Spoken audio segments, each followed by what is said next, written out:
잘 나가는 병원의 원장님들 물론 실력고 있고 경험도 많으시겠지만 정말 그 원장님이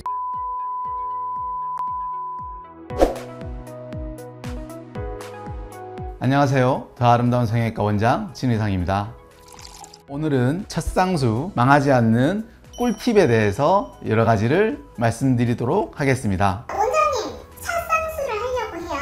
연예인 장원영처럼 눈이 크게 되는 수술 될까요? 장원영 눈이요? 일단은 본인의 눈을 잘 알아야 합니다. 물론 장원영 눈처럼 만들 수도 있습니다. 눈매 교정을 충분히 해서 눈 크기를 키우고 눈 트임과 밑트임을 크게 해서 만들 수도 있지만 그 눈이 본인한테 정말 더 아름다운지 의논해서 결정하는 게 중요한 것 같습니다. 본인 눈을 잘 알아야 합니다. 원장님, 성형외과를 선택할 때 잘 나가는 병원의 원장님들은 그냥 무조건 믿고 맡기면 되겠죠?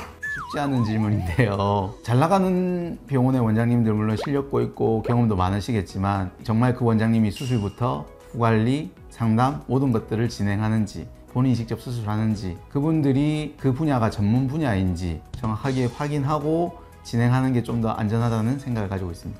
쌍수를 하려고 하는데요. 저렴한 곳을 찾았습니다, 원장님. 저 싼 병원 가도 되죠? 싸다고 다 좋은 거는 아니고 제가 재수술 상담을 많이 하다 보면 정말 싼 곳에서 수술했던 환자들이 상담을 하러 많이 오는데 그 환자들의 결과를 보면 난 싸게 하니까 무조건 이익이다라고 생각을 하는 것보다 자기한테 맞는 수술을 제대로 해줄 수 있고 어느 정도 비용이 들더라도 의논한 결과가 나올 수 있는 병원에서 수술하는 게 장기적으로는 훨씬 본인한테 이익이라고 생각합니다.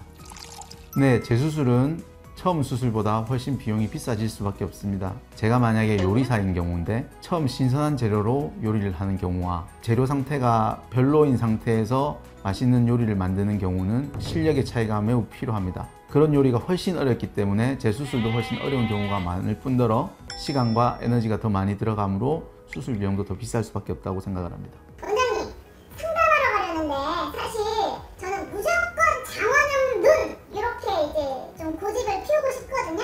가서 고집 피우면서 무조건 오기만 해주시겠죠? 무조건 고집을 피우시겠다고요? 물론 장원영 눈처럼 만들어 드릴 수는 있지만 장원영 눈처럼 만든다고 해서 그 눈이 본인한테 더 예쁘거나 더 아름답다라고 할 수는 없을 수도 있기 때문에 본인한테 가장 아름다운 눈을 의논해서 그거에 대한 결과물을 만들어내는 게 나중을 봐서도 가장 후회 없는 선택이라고 생각합니다. 저는 눈두덩이가 좀 두꺼운 편이에요.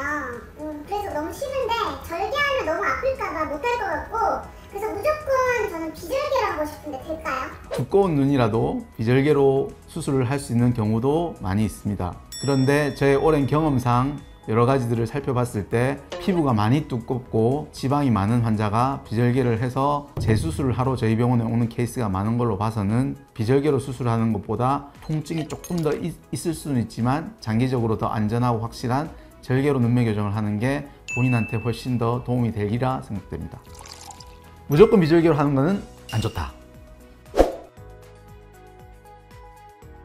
제가 수술을 하면 할수록 그리고 경험을 쌓으면 쌓을수록 느끼는 것들이 환자의 욕구와 의사의 가능성이 충분히 협의가 된 경우가 결과가 더 아름답고 모두가 해피해지는구나 라는 것을 점점 더 많이 느껴가고 있습니다. 처음 쌍꺼풀 수술을 할 때의 그 기대감과 희망에 대해서는 저는 잘 알고 있습니다. 그리고 그 수술이 잘 됐으면 하는 마음도 충분히 공감하고 있습니다. 눈이 사람을 처음 볼 때 제일 먼저 보이는 부분이기 때문에 가장 중요한 부분이고 성형외과 영역에서도 눈 수술은 아주 중요한 부분입니다. 제가 첫 쌍꺼풀 수술에 망하지 않는 여러 가지 꿀팁에 대해서 말씀드렸으니까 잘 참고해서 더 아름다운 쌍꺼풀을 만드시길 바랍니다. 다음에 또 만나요. 안녕.